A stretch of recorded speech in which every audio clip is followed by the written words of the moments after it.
Buenos días, docentes y futuros docentes. Hoy vamos a continuar analizando el tema de la inclusión educativa. Vamos a revisar este documento que preparó Adame Owane, que en aquel momento era el director del Instituto de la UNESCO para el Aprendizaje a lo largo de toda la vida. Este documento se titula La creación de sistemas educativos que ofrezcan oportunidades para el aprendizaje a lo largo de la vida. Nosotros sabemos que el aprendizaje a lo largo de la vida siempre ha existido y generalmente se encuentra en un entorno completamente informal.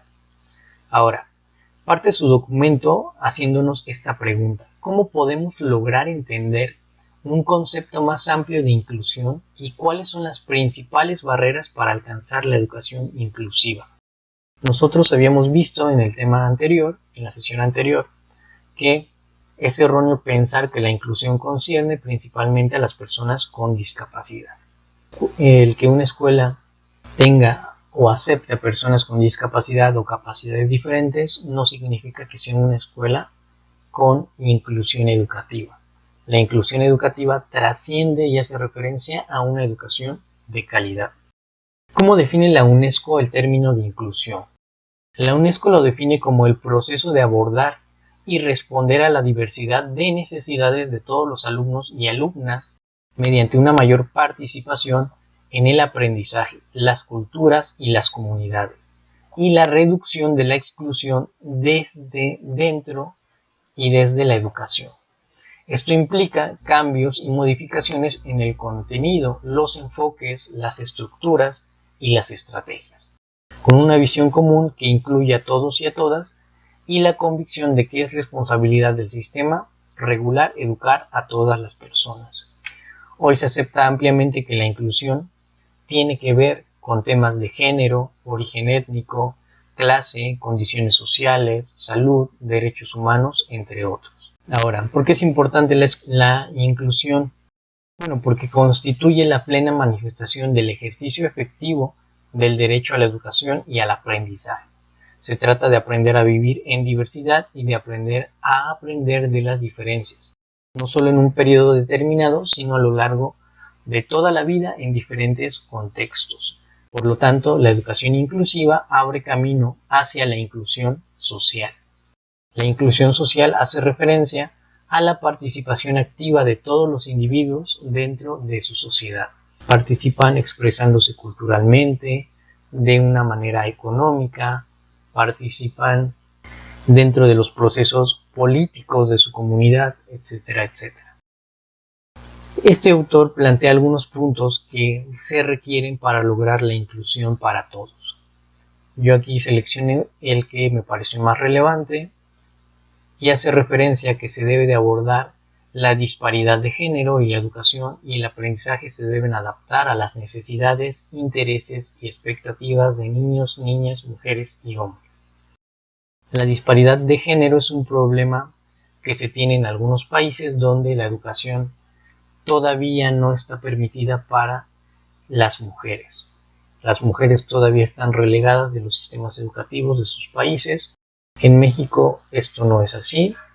Por poner algún ejemplo de exclusión, podríamos hablar de la segregación racial en Estados Unidos, referente a los afroamericanos, que en un primer momento no se les permitía ingresar a las instituciones educativas y poco a poco fueron luchando por sus derechos y ganando un espacio dentro de su comunidad.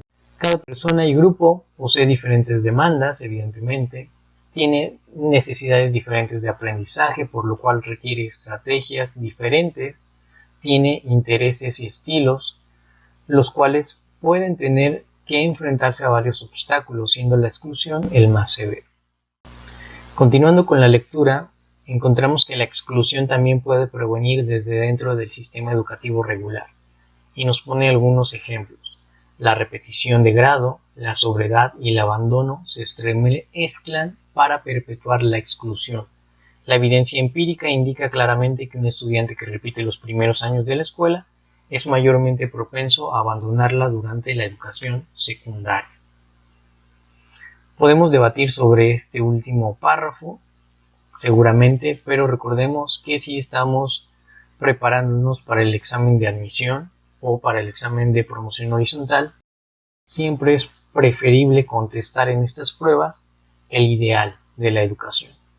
Es decir, quedarnos con la teoría y guardarnos un poco la crítica para después. El aprendizaje a lo largo de toda la vida no es una ficción, ya lo sabemos todo, una idea utópica o un mero ejercicio retórico. Se trata de un proceso continuo que está presente en todas las culturas, sociedades y religiones y tiene lugar durante toda la vida. Es decir, cuando nosotros hablamos de un aprendizaje a lo largo de toda la vida, no estamos haciendo referencia únicamente a los adultos que ya terminaron su educación universitaria o que no tuvieron acceso a ella, o no nos estamos refiriendo a la educación continua que ofrecen los centros académicos. La educación a lo largo de toda la vida se da desde las primeras etapas educativas, siendo la formal, que es la académica, la no formal e informal. Estas formas de aprendizaje tienden a utilizar todos los medios que tienen a su alrededor. Asimismo, los medios de comunicación. Y nos dice que hay 3 malentendidos que suelen prevalecer respecto al aprendizaje a lo largo de toda la vida. Uno de ellos es que la educación, como ya lo mencionamos, a lo largo de toda la vida no se limita a la población adulta, engloba a toda la población sin importar su edad, y que supone un ejercicio activo de la ciudadanía, la participación social, las actividades recreativas, la autorrealización y el aprendizaje por placer o ilustración. Es decir, que cuando ustedes toman un libro de algún tema que les apasione, aunque no necesariamente sea un tema académico, se están educando o están continuando con su educación informal referente a un tema que a ustedes les guste, es decir, que lo hagan por esparcimiento o que lo hagan de una manera recreativa. Nos dice que la educación inclusiva debe ser flexible y se debe de ajustar a las necesidades de cada individuo. Esto es algo que ya hemos visto desde el primer video. Y permite a los estudiantes variar el tiempo que dedican a cada asignatura particular y ofrecer a los docentes mayor libertad para elegir sus métodos de trabajo y asegurar más tiempo para el trabajo de aula guiado, es decir, que sean los alumnos quienes construyan su propio aprendizaje y que el docente se haga un poco a un lado, que únicamente sirva como guía y no como la persona que concentre todo el saber. Y nos habla de que el aprendizaje a lo largo de toda la vida debe de apuntalar una serie de valores, como la justicia, la independencia, la autonomía. Aquí mi pregunta sería, si estamos hablando de un aprendizaje informal, ¿de qué forma se le pueden regular este tipo de valores? Entonces queda la pregunta abierta, por si ustedes la quieren contestar. ¿Cuál es el rol de la educación no formal e informal? Bueno, nos dice que las necesidades de aprendizaje básicas para el desarrollo humano son muy variadas, complejas, multidimensionales y cambiantes. Es por eso que cada determinado tiempo se revisa el currículo, se hace adaptaciones a los programas de estudio. Nos dice que las necesidades y demandas de aprendizaje no pueden satisfacerse del todo con un único tipo de institución. Es por eso que tenemos el hogar, la comunidad, el trabajo, la escuela, los sitios de esparcimiento, y se apoya también de una gran variedad de medios de comunicación, como libros, computadoras o internet, juegos, entre otros. Por lo tanto, el que nosotros nos quedemos con la idea de que la educación formal abarca o satisface todas las necesidades del individuo es una idea errónea. La educación formal se apoya consciente o inconscientemente de la educación no formal y de la educación informal. Y nos dice este autor que es necesario generar un mecanismo que valide y certifique estos tipos de educación formal, no formal e informal, para que estas personas formen parte de la comunidad, que formen parte de la sociedad, para que no se queden excluidas, a pesar de que ya tengan los conocimientos, muchas veces se quedan excluidas del mundo laboral, por ejemplo, porque no cuentan con un certificado. Esto también es un tema que se puede debatir bastante, de qué forma las incorporas a la vida productiva cuando en las empresas te piden un certificado, te piden que cumplas con ciertos conocimientos formales. Y también hay que decirlo, hay otras empresas y hay otras fuentes de trabajo que no te piden un certificado como tal para que tú desempeñes esa actividad. Pero la mayoría de las empresas o centros de trabajo sí lo hacen. Como conclusión, ¿qué puntos nos aporta? Bueno, nos dice que la inclusión correctamente entendida se refiere precisamente a la garantía de que todos y cada uno de los niños y niñas reciban una educación apropiada y de calidad dentro del sistema escolar. La inclusión significa el acceso a la educación que no implique ningún tipo de discriminación o exclusión para ninguna persona o grupo dentro o fuera del sistema escolar.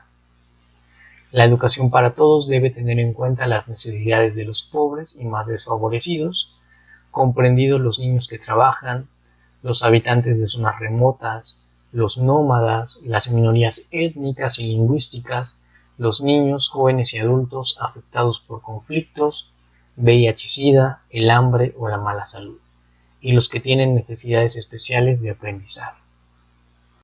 Nos dice que no puede existir un sistema común, es decir, un sistema educativo que se aplique a todos los países, porque cada país tiene sus diferencias particulares, evidentemente, ¿no? Y en México muchas veces lo que se hace es adaptar los sistemas educativos de otros países, pretendiendo o ignorando que México es un país completamente diferente, sobre todo a los países de Europa o de Norteamérica.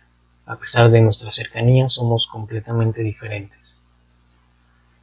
Nos habla del potencial que tiene la educación a lo largo de la vida. Evidentemente, cuando una persona adulta se prepara conscientemente o se interesa en temas que llaman su atención, pues tiene un mayor sentido crítico. Se relaciona de una mejor manera con su comunidad. Nos dice aquí la lectura que ayuda a promover la paz mundial, a crear un mejor equilibrio entre los países desarrollados y aquellos en vías de desarrollo.